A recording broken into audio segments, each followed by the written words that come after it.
it's never been about my capabilities. It's always been about what Yahuah wants me to do, and He has chosen me to do so. If He is right all the time, I cannot argue with Him because He has chosen me. So I just better say what Isaiah said. Hineni, here am I. But if you claim to have a relationship over the course of 20 years, and you're still calling the person that you met 20 years ago Michael and John, when his name is actually Peter, it's like, okay, well, how well do you really know him? How much of a relationship do you really have with that person? And it's one thing to claim ignorance, but once you do know the names, to me, there's no excuse. How much more important is that to Yahuah, to the creator of all things, to your savior, to Elohim himself, right? Yep. Hello, everybody. Shalom, shalom. For our 2 viewers, who is probably Yoshi and I, we apologize for the delay. Yeah. We're still working kinks, man. This is a little bit of a learning process. So, we're learning as we go, and I'm always trying to make little tweaks here and there, and then I mess it up, and then I gotta go change 50 million things. But it's part of the process. So shalom, shalom, guys. Welcome to episode 23. 23. Isn't that Jordan's number?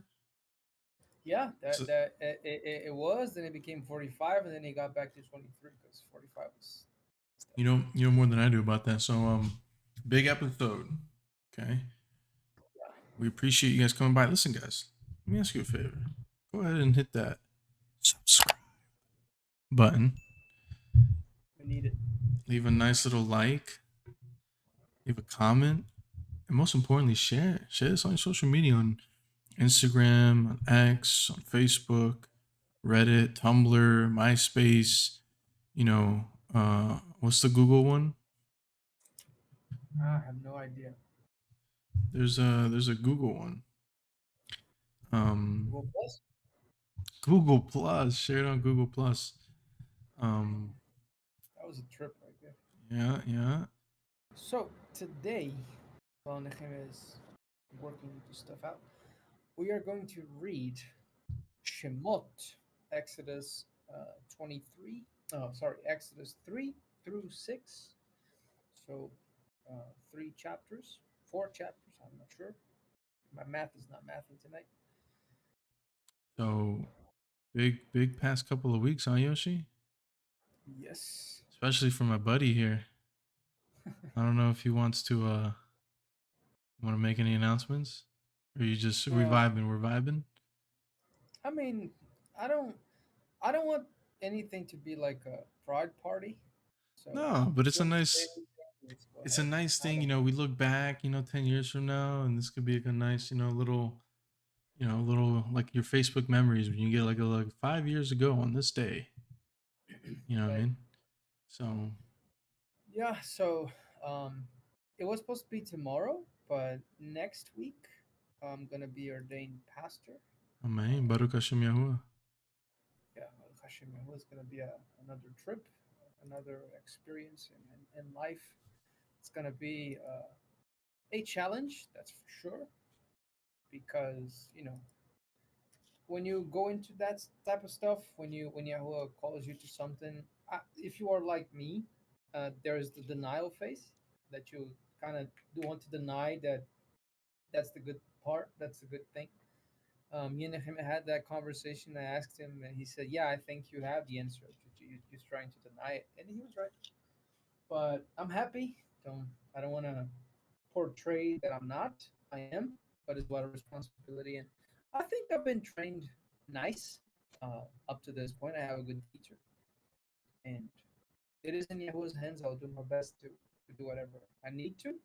I don't know the full job description so far, but I will very soon. But yeah, it's been some very challenging weeks for me. But we're on to it. We're on to it. We're gonna have that dialed down as soon as possible. Man, for sure. And as part of me too, like we're gonna start editing more shorts and putting them out there because that'll definitely help just get visibility and really trying to get this message out there to people, to the earth. What message is that? Is, well, the same message that you hear in a lot of Christian churches or Christian movements, but disclaimer bias, I think we have a better filter through which we dispense that message, and that's the message of who Yahusha is, importantly, who he was, what he came to do, and what he's doing now.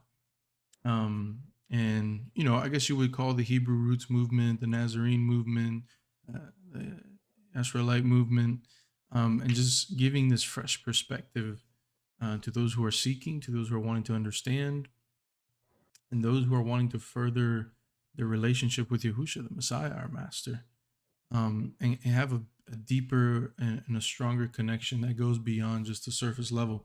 And that's really what we're trying to do. And, you know, I feel called to cater it more towards, and you've probably heard this if you've been watching a few of the episodes, more towards this younger generation that seems to be in a peculiar place in the world right now. And not to say that, you know, if you're older, you can't get anything out of it, you can't enjoy it. Of course you can. You know, it's just, I think it's the way that it's communicated and the way that that message is brought out. Willing is in a different way, in a refreshed way that is maybe more catered and more palpable to a younger generation who speaks a different language, lives in a completely different world than previous generations. I mean, all this technology, social media, AI, you know, the Matrix, you know, whatever you want to call it. Free your mind.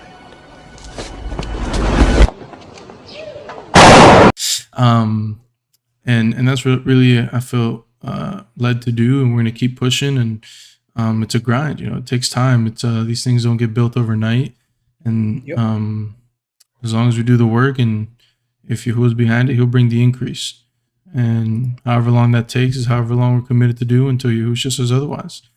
So anyways, enough jibber jabber. Sorry guys, I've been eating a lot of my love apples. Let me wash it down. I told you to stop, man. Come on, you're not following the program. I went from 12 love apples a day. I'm down to 11. So we call that progress, Yoshi. I call that lazy. This guy's I'm just a bit harsher. This guy's just never had a love apple, so he doesn't know what he's missing out on. Any whoosies. Let's get to what the people want. What they're really here for. They're here for Exodus chapter 3. Exodus chapter 3. That's 4 chapters, guys. It's a lot.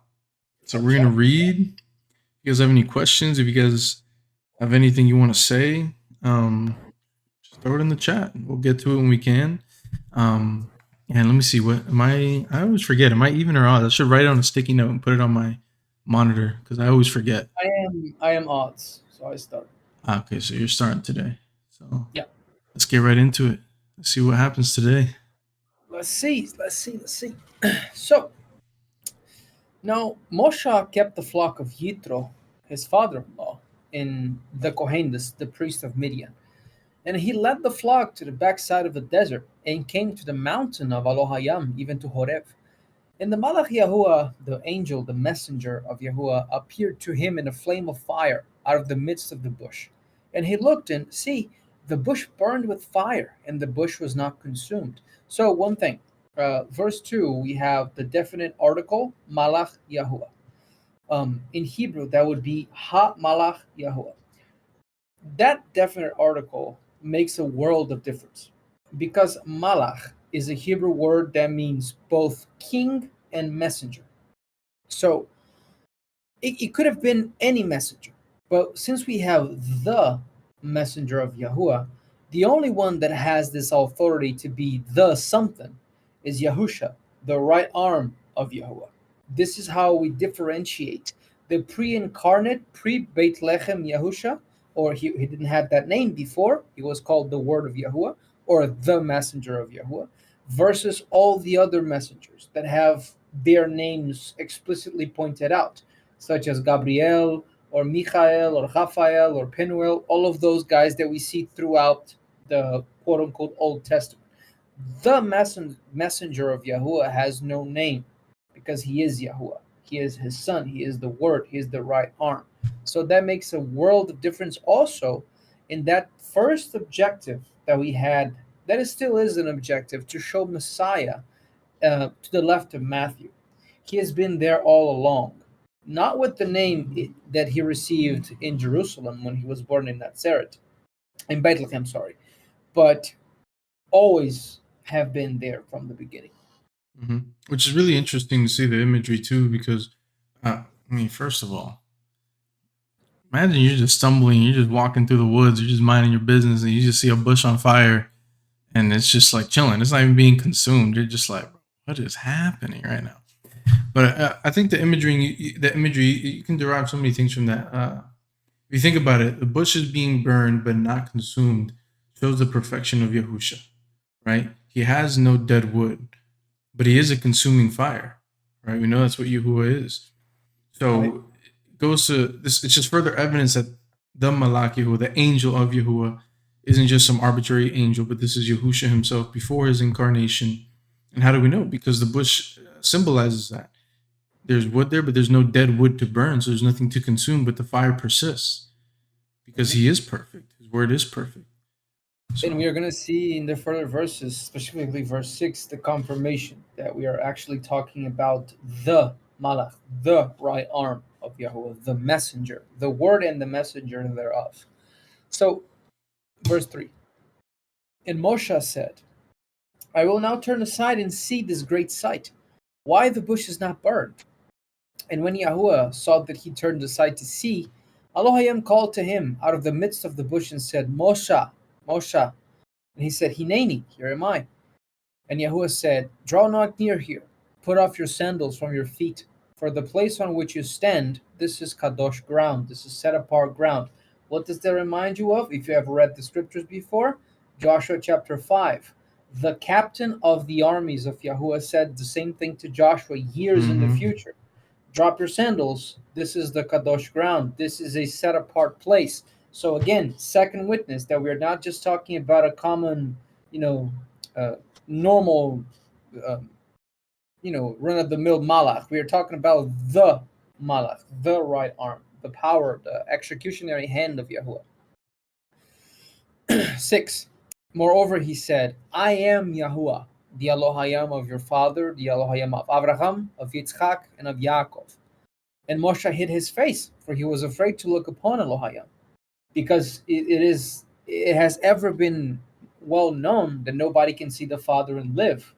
So, third confirmation that this is the Messiah, because if it was Yahuah himself, Moshe would have dropped dead, but he didn't.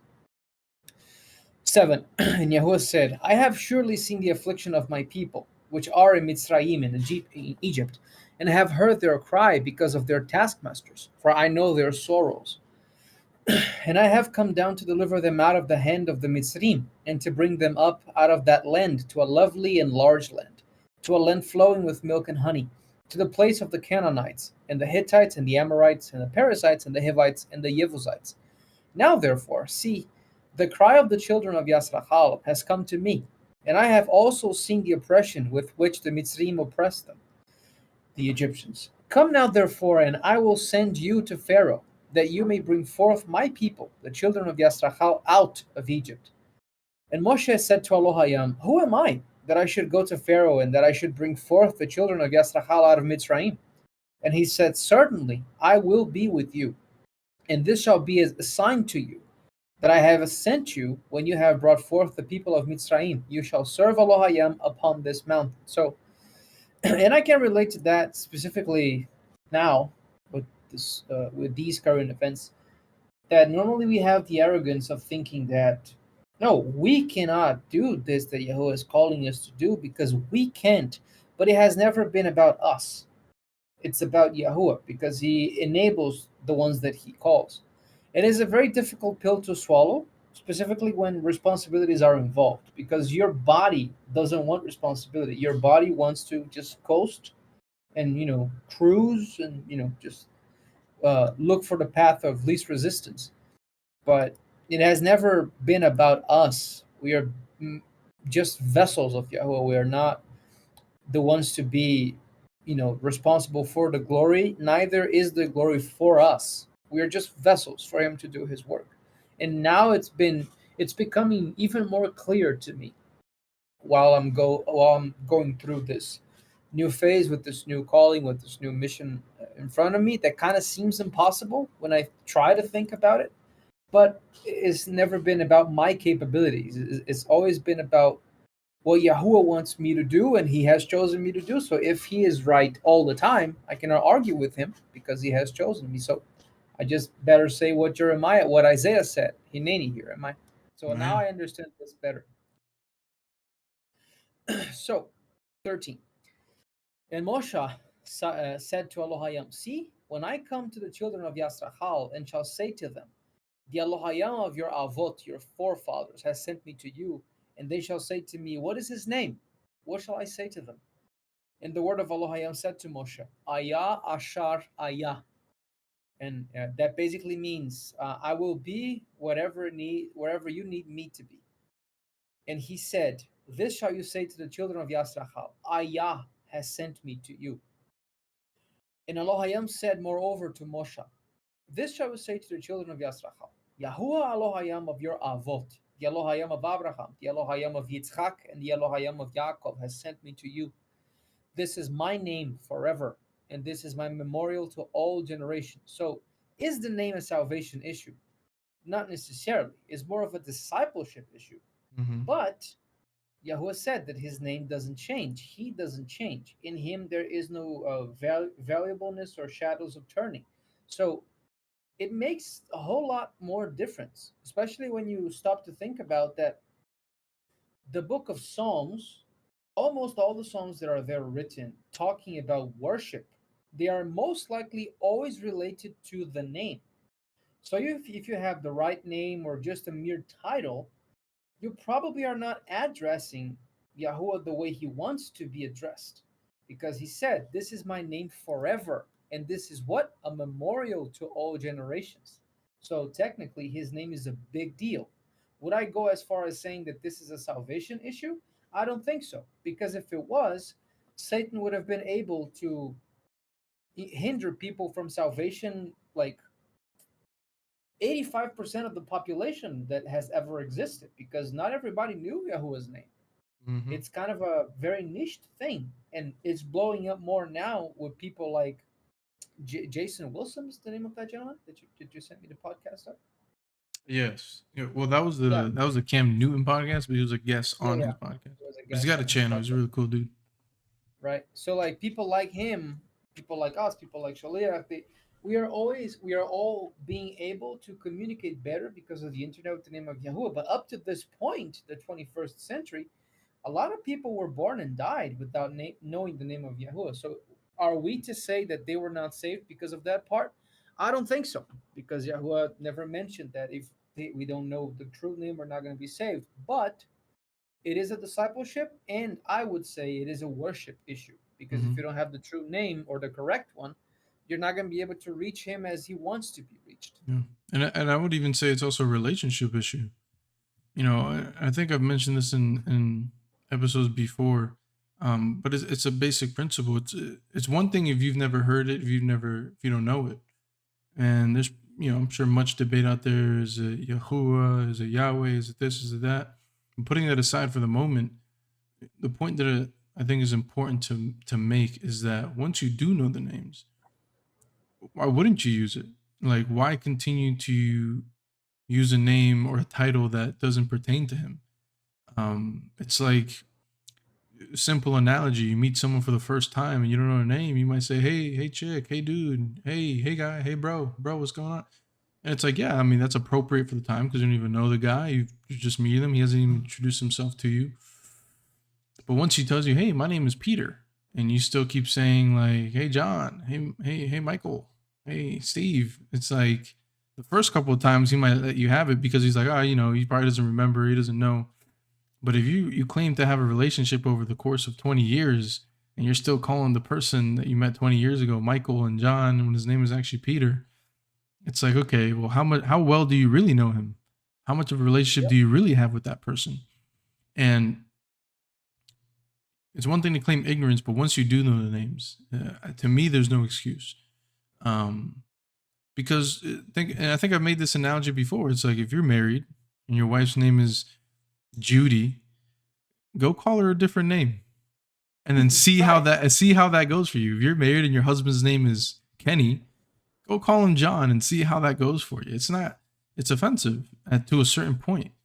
And again, I'm not saying, like as she said, it's not a salvation issue in my mind in the sense that because you don't use a true name that you're damned to eternity and that's it, is donezo. No, but I think that the important part is always to raise the standard and to strengthen your relationship and not just settle for the bare minimum. It's like, no, I know the name, so I'm going to use the name because that's his name. It's very straightforward. Just like you don't want to be called by a name that isn't yours. Once you know what that name is, you should call the person by that name. How much more important is that to Yahuah, to the creator of all things, to your savior, to Elohim himself, right? Yep. Pretty And straightforward. Also by the principle of Deuteronomy 6:4, we shall love who first? Yahuah, with all our heart, soul, mind, and strength. How can you love somebody and you don't know their name? Or you know but you don't use it. So yeah, I agree with Nehemiah. I don't think there is an acceptable excuse for that. I don't think that can be. I don't think nobody can make this argument once they know it.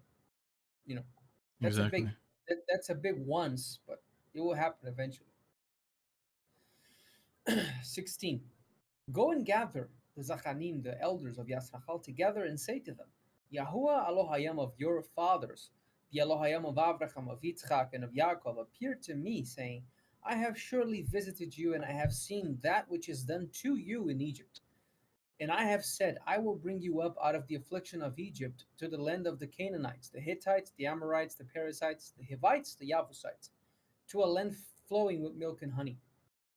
And they shall listen to her voice, and you shall come, you and the elders of Yisrachel, to the Malach, the king of Egypt, and you shall say to him, Yahuah Elohayim of the Avrim, the Hebrews, has met with us. And now please let us go on a 3 days journey into the wilderness, that we may sacrifice to Yahuah our Elohayim. And I, Yahuah, am sure that the king of Egypt will not let you go. No, not even by mighty hand. And I will stretch out my hand and smite Mitzrayim with all my wonders that I will do in the midst of it. And after that, he will let you go. And I will give this people Khan favor in the sight of the Mitzrayim. And it shall come to pass that when you go, you shall not go empty. But every woman shall take from her neighbor and from her that sojourns in her house jewels of silver and jewels of gold and garments. And you shall put them upon your sons and upon your daughters, and you shall plunder the Egyptians. Chapter The crazy 4. thing that strikes me, the crazy thing that strikes me here is this irony of verse 19. Go there and tell that to him, but I know personally, knowing the hearts of everybody, he's not gonna let you slide that easy. But do it anyway, because I'm gonna show my powers to him. Right. But I also think it's a way of like, and I find that fascinating too, but it's like a way of, you can never say Yahuah didn't give you a chance.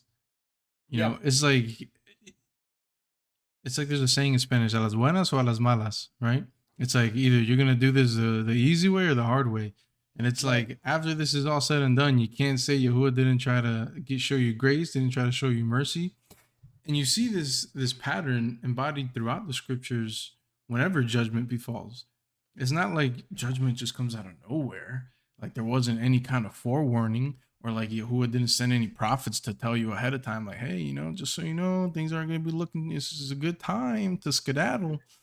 Yep. No, Yahuah gives grace, but there will come a time where the door will be shut. And there's the time there. So when is the best time for forgiveness? When is the best time for salvation? When is the best time for redemption? Yesterday. When's the next best time? Right now. Right now. Because there's going to come a time where it's going to be too late. Yep. The time for salvation is now. Amen. Chapter 4. Moshe answered and said, but see, they will not believe me nor listen to my voice, for they will say, Yahuah has not appeared to you. And Yahuah said to him, what is that in your hand? And he said, a rod. And he said, cast it on the ground. And he cast it on the ground, and it became a serpent. And Moshe fled from before it. And Yahuah said to Moshe, put forth your hand and take it by the tail. And he put forth his hand and caught it, and it became a rod in his hand. So that they may believe that Yahuah Elohayim of their fathers, the Elohim of Avraham, the Elohim of Yitzhak, and the Elohim of Yaakov has appeared to you. And Yahuwah said, furthermore to him, put now your hand in your heart, in your bosom or your chest. And he put his hand into his chest. And when he took it out, see, his hand was leprous as snow. And he said, put your hand back into your chest. It's like he was playing mind games with him. Like, just mess up his hand. And he put his hand back into his bosom again and plucked it out from his bosom. And see, it had turned again as his other flesh. And it shall come to pass that they will not believe you, neither listen to the voice of your first sign, that they will believe the voice of the latter sign. It shall come to pass, if they will not believe also these two signs, neither listen to your voice, they should take from the water of the river and pour it on the dry land. And the water which you take out of the river shall become blood upon the dry land. And Moshe said to Yahuwah, O Yahuwah, I am not eloquent neither before nor since you have spoken to your servant, but I am slow of speech and of a slow tongue. And this kind of resonates. I can imagine Yahuwah like angry. Man, stop speaking. Just go. So just like grabbing him and shaking him. And this resonates a lot with like what Yoshi was saying before, and not to speak for him, but I think in many ways we all face a similar dilemma, which is this idea that when Yahuwah calls us to do a task, whether it's something which, maybe relatively speaking is very complex, right? In this case, Moshe taking all the hundreds of thousands of Hebrew people out of Egypt, or something as simple as Yahuwah is calling you to move to a different place, to leave a job, to leave a relationship, to leave a friendship that is no longer benefiting you or you benefiting them, that we make these excuses. I need to pay my bills. I don't think I'm good enough. I don't think I've read enough of the scriptures. I haven't written enough books. I haven't done this or that. But again, what is that to Yahuwah? That's nothing. Because at the end of the day, Yahuwah doesn't want you to do it by your own strength. He wants to use you to manifest his strength. Because if you're not leading people with Yahuwah guiding you, then where are you leading them to? It's just another situation of the blind leading the blind. So 100%, especially when it comes to leading people. And it's a major responsibility because you have people's, lives in a lot of ways are in your hands, because not to scare Yoshi, right? He's over here like, oh man. But it's true though. And that's why you see, especially in the New Testament, where Yahusha says the penalty is double. The expectations are higher because you're in a higher position of authority. You're in a higher position of responsibility. Most definitely. So, again, to reiterate what I was just saying, the point being, you see oftentimes too, Yahusha uses those who are of less status, who are weaker, who aren't as courageous, who aren't as strong. And he uses those individuals to manifest his strength. Because at the end of the day, no matter what it is, it's not you who's doing it, it's Yahuwah. Even something as simple as going to work every day. You think is you going to earn your paycheck, but there's a million ways between you waking up in the morning and you getting to work that it's because of Yahuwah's grace that you make it to work. It's because of Yahuwah's grace that you weren't fired. It's because of Yahuwah's grace that you got to wake up in the morning.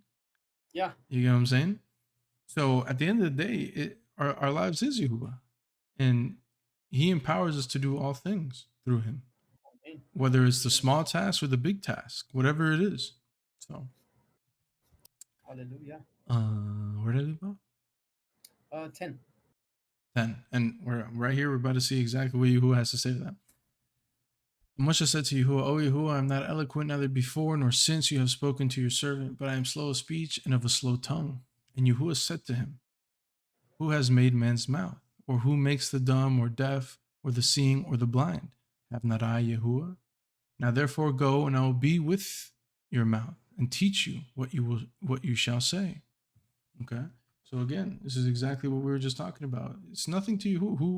Who's the one that gave you, if you really think about it, these quote unquote shortcomings, these weaknesses, these setbacks? Was it not Yahuwah who knew you before you were before the foundation of the world? He knew you. He knew what you would become. He knew what you would be. He would know your strength and your weaknesses, right? Do you think he has given you these things for you to overcome and give him the glory? Amen. The process. Precisely. 12. Now therefore go, and I will be with your mouth and teach you what you shall say. He said, O Yahuwah, I beg you, by the hand of someone else, please send deliverance. Sounds familiar. And the anger of Yahuwah burned against Moshe, and he said, Is not Aharon, the Lawi, the Levite, your Ach, your brother? I know that he can speak well. And also, see, he comes forth to meet you. And when he sees you, he will have simcha in his heart. And you shall speak to him and put words in his mouth, and I will be with your mouth and with his mouth, and will teach you what you shall do. He shall be your spokesman to the people, and he shall be to you like a mouth, and you shall be to him in Elohim's place. You shall take this rod in your hand, with which you shall do the signs. And Moshe went and returned to Yithro, his father-in-law, and said to him, Let me go, please, and return to my brothers who are in Egypt, and see whether they still are alive. And Yithro said to Moshe, Go in shalom, go in peace. And Yahuah That said, is respect. By the way, that is respect to the elders. Mhm. Yahuwah just showed up in front of Moshe and said, Go. He didn't have to ask nothing to his father in law, he didn't have to ask permission. But that's respect, that's accountability. Going to somebody that is older than you, that is more advanced in years, not only spiritually, but physically as well, and saying, May you please bless my journey, who just appeared to me. That is basically a confirmation. Um, Yeah, and again, it was not necessary, but that shows respect. One of the reasons I believe, and I always had that in my head, of what Yahuwah called Moshe to be who he was. First, the meekness, second, the respect and amen. the honoring. Amen. And also, if you think about it, if you really think about it, Moshe was under the covering of Yithro. He was Yep. a servant of his house, pretty much. I mean, the sheep that he was tending to were Yithro's, and like she said, it is a sign of respect. And like you read, first you must be a servant to others to make yourself worthy for Yahuwah to give you something. I'm butchering it. I can't remember quote verbatim, but something along the lines of how if you can't even serve another man's ministry, or you can't be a servant to another man, how do you expect for Yahuwah to give you something of your own? And Moshe embodied that. He served under Yithro's house. He received a wife from it. He had his children there. And when did he leave that covering? When Yahuwah called him, not when he felt like it. It's not like he woke up one morning and said, Hey, I want to go free everybody from Egypt. No, Yahuwah literally in a burning bush spoke to him. Yep. And that's exactly when he left. Now, not out of his own authority, but Yahuwah's authority. To say, to give some context to what Nehemiah was saying, one of the passages that we can use is Luke 16:10.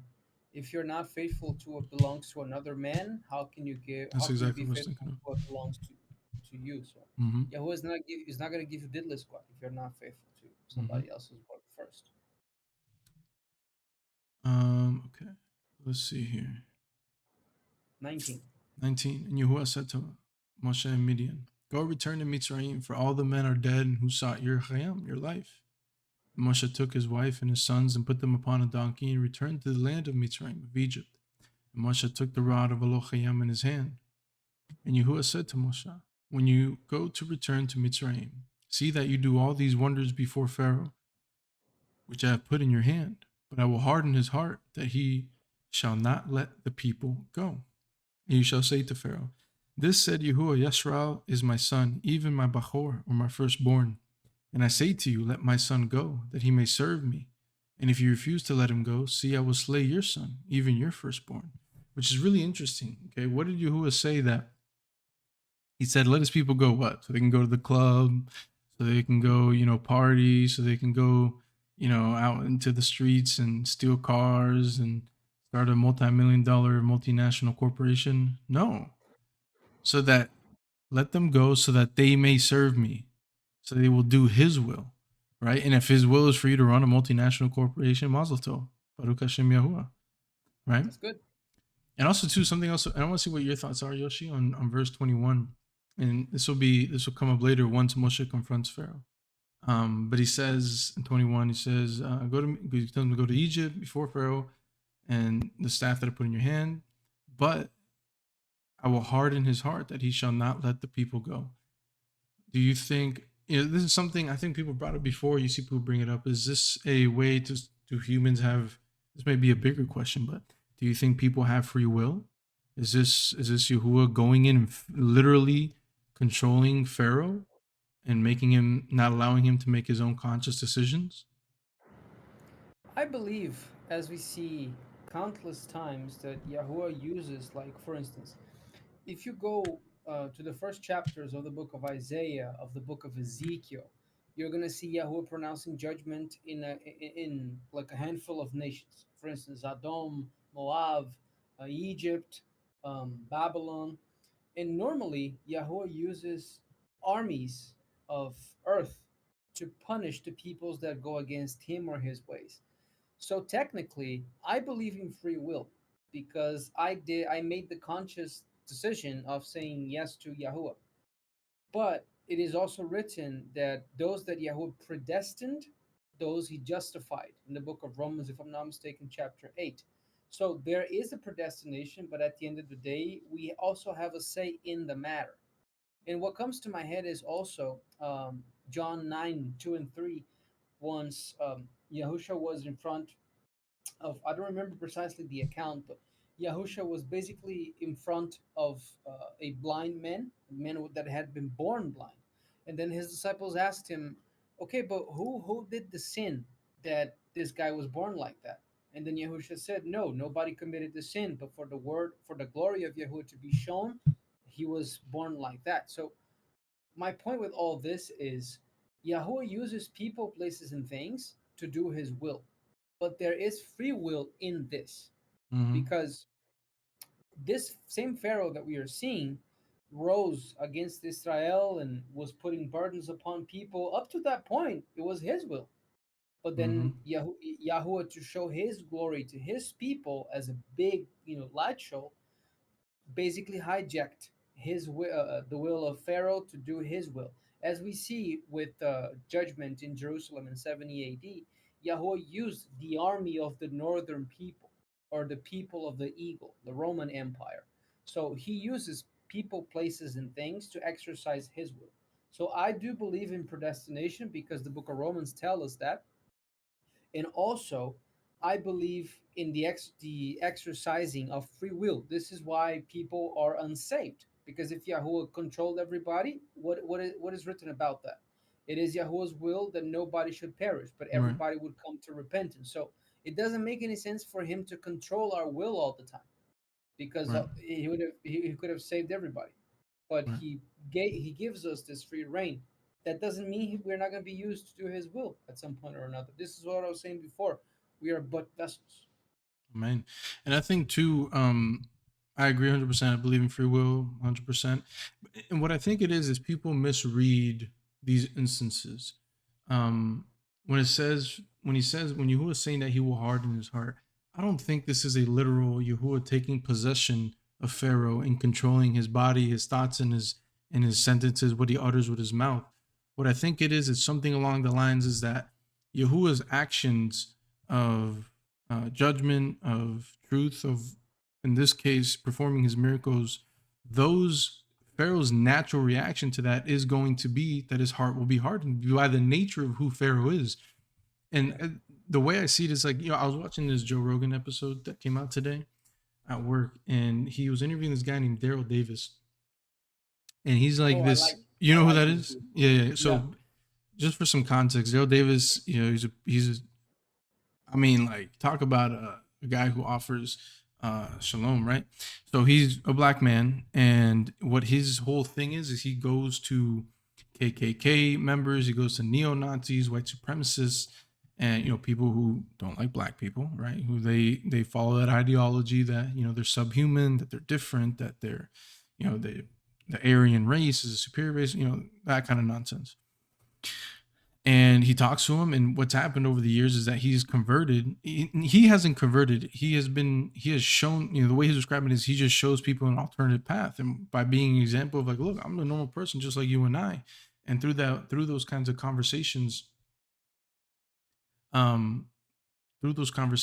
people start to see like, oh, the preconceived notions that I had about black people, about Jews, about Hispanic people, whatever, I think I was wrong because what I was taught isn't true. And he has this other guy, so it's a podcast with him and this other guy who used to be a neo-Nazi, and he was a neo-Nazi for like 30 years. And through his conversations with Daryl Davis, he eventually like realized like, yo, I'm just like, why do I have so much hate? long story short, he goes through this story about how when he was a younger guy, he went on this radio show, but he disguised himself, gave a fake name, did all this stuff, and he got doxxed. So his true identity came out. And with that, people discovered who his parents were. His mother was going to be a judge in the state, but because of the whole scandal, they removed her from the thing. So Joe Rogan asked him, he's like, well, so you went through all that, and then you decided to like double down instead of like realizing like, maybe I'm not doing something right. And he's like, you would think I wouldn't double down, that I would realize like, oh, I'm probably not doing something conductive or conducive. And he's like, no, I decided to double down. And that's what you see is like, you have a decision to make. You can double down on your error and your ignorance. You can double down in your wrongful thinking and wrongful ways, or you can decide to turn around and go a different direction, in a much better direction. The word here is 2388 chazak. So it can be to strengthen, but it can also be to harden, to prevail, to take hold of. So in the context, I believe you're right. I believe it reads like Yahuwah is going to strengthen his heart, like to keep him in the same position that he is doing, to double down, as Nehemiah was saying. Yeah. To double down, like to strengthen his judgment of the whole situation. And I say to you, let my son go that they may serve me. And if you refuse to let him go, see, I will slay your son, even your firstborn. 24. And it came to pass in the way at the lodging place that Yahuah met Moshe and sought to stun him. Then Zipporah took a sharp stone and cut it off the foreskin of her blocked heart and brought herself to his feet. And she said, surely you are indeed a bridegroom of blood for me. So Yahuah let her go. Then she said, a bridegroom of blood you are for me, in order to be Brit Milah, to be circumcised. And Yahuah said to Aharon, go into the place, go into the wilderness to meet Moshe. And he went and met him on the har of Elohayim and kissed him. And Moshe told Aaron all the words of Yahuah who had sent him and all the signs which he had commanded him. And Moshe and Aharon went and gathered together all the Zechanim of the children of Yisrael. And Aharon spoke all the words that Yahuah had spoken to Moshe and did the signs in the sight of the people. And the people believed when they heard that Yahuah had visited the children of Yisrael, and he had looked upon their affliction. Then they bowed their heads and worshipped. Amen. So, one thing that I can take out of this chapter 4 and the end of it is that the people of Yisrachal, they knew what to look for. The name and the signs. And we see the same thing in the Brit Chadashah. Once Yahusha gives, and we see all over the place in Matthew and Mark, in the ends of the books, at the end of the books, Yahusha gives them power to show wonders, to show signs. And also, what is in the name Yahusha? Yah saves. So it's the same pattern. Go and show my name, and go and show my signs. I give you the authority to show to these people why that you are really my follower. And that our people require witnesses, 2 or 3, and that's the minimum. That's the bare minimum that we can actually take something and receive something in face value if we have these 2 or 3 witnesses. I believe that's is not at face value anymore, but you got my drift. Like, that's the bare minimum for us to receive anything from somebody that says or professes to come in the name of Yahuwah. Chapter 5. And afterwards, Moshe and Aharon went in and told Pharaoh, this says Yahuwah Elohayim of Yisrachal, let my people go, that they may hold a moad, an appointed time, a feast to me in the desert. And Pharaoh said, who is this Yahuwah that I should obey his voice to let Yisrachal go? I know not Yahuwah, neither will I let Yisrachal go. And they said, the Elohayim of the Avrim, the Hebrews, has met with us. Let us go for a 3-day journey into the desert and sacrifice to Yahuwah our Elohayim, lest he fall upon us with pestilence or with the sword. And the Malach, the king, the Pharaoh of Mitzrayim, said to them, why do you, Moshe and Aharon, take the people away from their work? Go back to your burdens. And Pharaoh said, see, the people of the land now are many, and you make them rest from their burdens. And Pharaoh commanded the same day the taskmasters of the people and their officers, saying, you shall no more give the people straw to make bricks as before. Let them go and gather straw for themselves, and the same amount of bricks which they they did make before, you shall require it of them. You shall not diminish any of it, for they are idle. Therefore they cry, saying, Oh, let us go and sacrifice to our Elohim.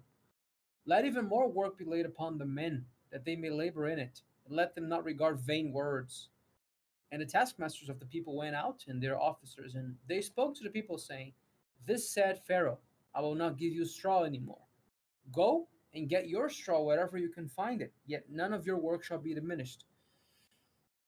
So the people were scattered abroad throughout all the land of Mitzrayim to gather stubble instead of straw. And the taskmasters hurried him, saying, Fulfill your work, your daily tasks, just like when there was straw. And the foremen of the children of Yasrachal, which Pharaoh's taskmasters had set over them, were beaten and asked, Why have you not fulfilled your task in making bricks both yesterday and today as before? Then the foreman of the children of Yasrachal came and cried to Pharaoh, saying, Why do you treat your servants this way? There is no straw given to your servants, and they say to us, Make bricks. And see, your servants are beaten. But the fault is with your own people. But he said, You are idle. Therefore you say, Let us go and do sacrifice to Yahuah. Go therefore now and work, for there shall no straw be given to you. Yet shall you deliver the same amount of bricks. And the foreman of the children of Yasrachal did see that they were in trouble. After it was said, You shall not diminish any work from the bricks of your daily task. And they met Moshe and Aharon, who stood in the way as they came forth from Pharaoh. And they said to them, Yahuah look upon you and judge, because you have made us to be abhorred in the eyes of Pharaoh and in the eyes of his servants, to put a sword in their hands to slay us. And Moshe returned to Yahuah and said, Yahuah, why have you done this evil to this people? Why is it that you have sent me? For since I came to Pharaoh to speak in your name, he has done evil to this people. Neither have you delivered your people at all. Which is really interesting, because if you guys know anything about Egyptian history, and I think, just to further continue kind of like the thought experiment, or the thread of, you know Yahuah strengthening, hardening Pharaoh's heart. When you look in Egyptian history, who was the Pharaoh? Pharaoh wasn't just an arbitrary king of Egypt. He wasn't just a leader, an emperor. No, in Egyptian religion and Egyptian mythology, the Pharaoh was believed to be a god. Like they believe, like the Egyptians believed that Pharaoh was a god on the earth. So what do you see Pharaoh doing here? Pharaoh's really getting offended, right? Because his authority is being challenged. To him, he's saying like, "Yo, hold on. Who is this Yahuah you guys are talking about? I've never heard." And I think at some point you see he goes through his book of gods and he doesn't find Yahuah there, because in his mind he's like, "What do you mean some other guy is coming over here and trying to tell me what to do? Like I'm the god here. I run this place. I'm in charge." And you see this challenging, and that offense, because of his pride, further hardens his heart, and it continues on this. And then how does Pharaoh react? He punishes them. He's trying to break their will and show them that they're subservient to Pharaoh, right? And so you see even Moshe saying like, "What the heck?" He's like, "Yahuah, why'd you send me over here? Like, look." So even to a degree, Moshe is like contending with that. He's like, "Yo, you sent me over here." Pharaoh's now, he's mad. He's making these guys get their own straw, their own bricks, fulfill quotas. They're getting beaten. You got the Hebrew people getting mad at me. You know what I mean? Like, so even he's questioning Yahuwah's authority. Like, why would you do this? Why would you send me here? Why? And also, our people doesn't have a good history of following the process and sticking to it. Mm-hmm. Because like the first part of building something that was messed up is to break it down. And it hurts. Normally it hurts. Yeah. So the first step here of getting rid of the grip of demons, like this Pharaoh dude here, was to basically make them go through the gauntlet. Of course, to our human eyes, that's messed up, because they are like now being forced to work without having the materials. But let's translate that to our reality nowadays. How come, Yahuah, you don't want me to work on the Saturday? Now I don't have any money to put food on my table for my children. What the hell are you doing? It's the same concept. Yahuah is taking you from the comfort zone of serving Baal because it's cheap. It's easy to serve the devil. It's very simple. You are an autopilot to that.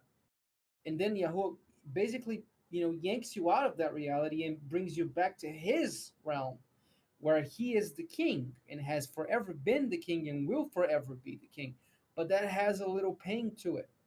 The journey is not that, rosy and cozy as we think it shall be. It's very difficult because as Yahuwah uses people, places, and things to do His will, He also takes us away from places, people, and things because we are supposed to be set apart to Him. And the set apart process, despite the fact that it's a lifelong process, takes a long time to happen, and it hurts. Mm-hmm. 6. Then Yahuwah said to Moshe, now shall you see what I will do to Pharaoh.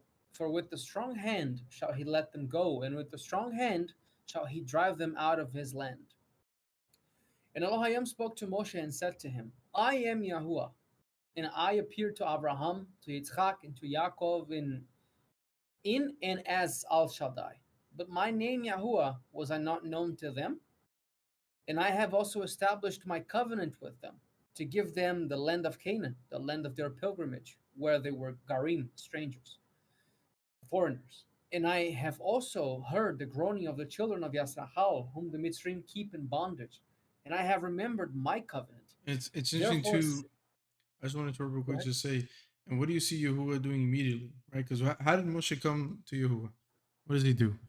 He says, "Yo, like now he's starting to sympathize with the Hebrews in Egypt. He's like, dude, like these guys are mad. Like, why did you send me over here, bro?" And what does he do? He corrects him. He reminds him because what's the challenge that's being posed? Remember what I said in the context of Egypt. Pharaoh's looked like as a god. So even Moshe now is questioning Yahuwah. Like, what is the first thing he says to Moshe?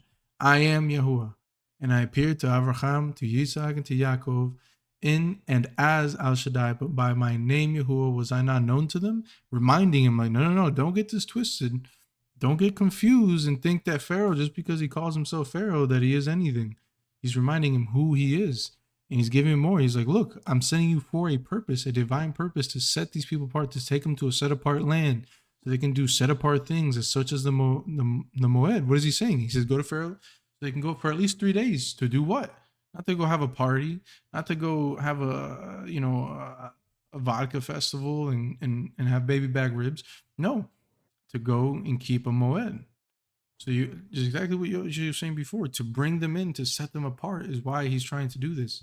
And there's pain in that process.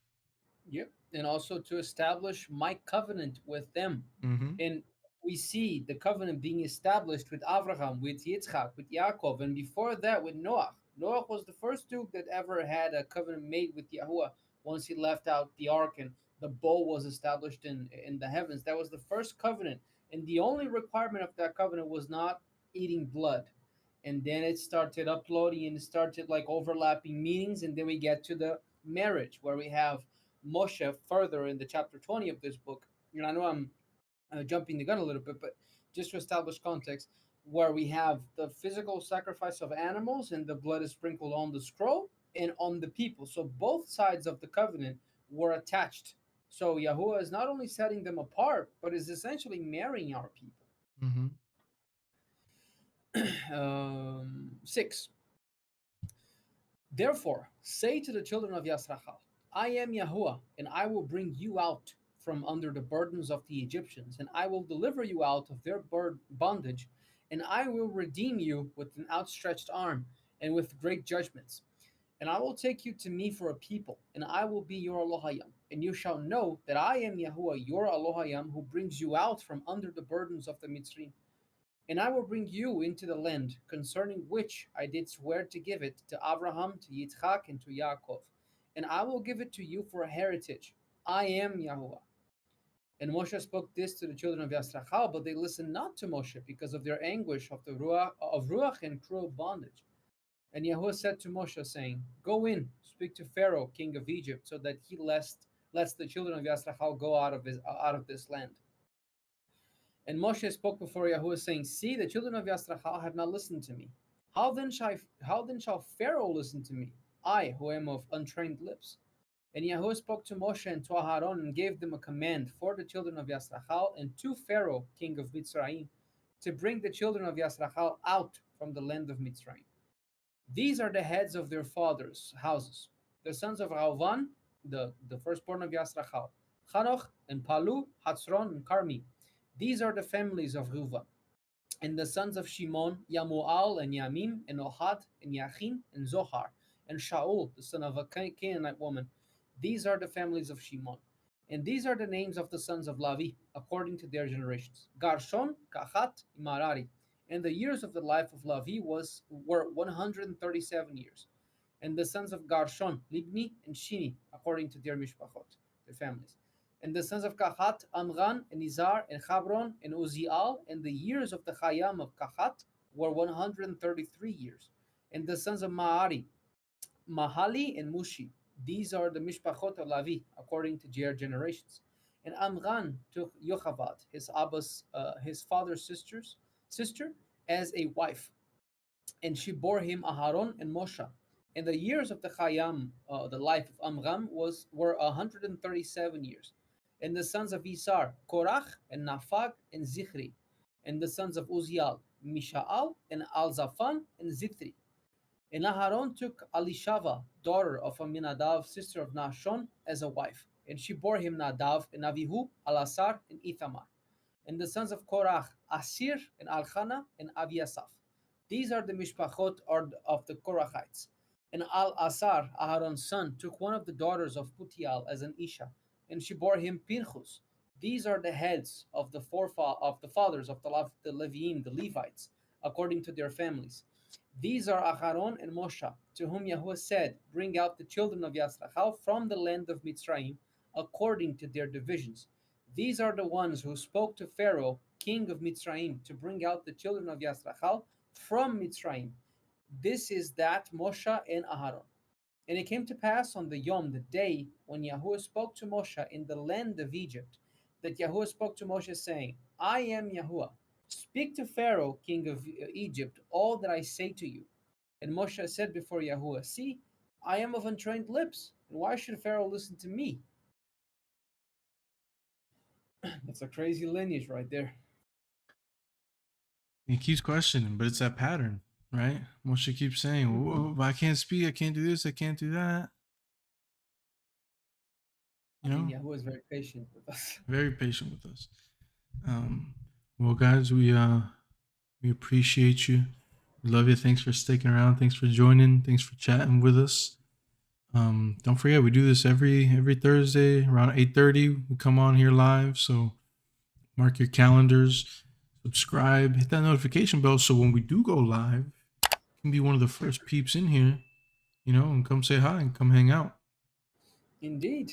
And again, also, don't forget to share. Yeah, that helps us up a lot in your social medias, Facebook, Instagram, all that good stuff, man. You know how to do it. This is 2025. If you don't know how to share something, go watch a YouTube video on it. I'm sure you can figure it out. But it'd be a great help to us. So we appreciate you guys. We love you guys. And we'll catch you on the next one. Yahuah willing. Shalom, y'all. Bye-bye. Shalom, shalom.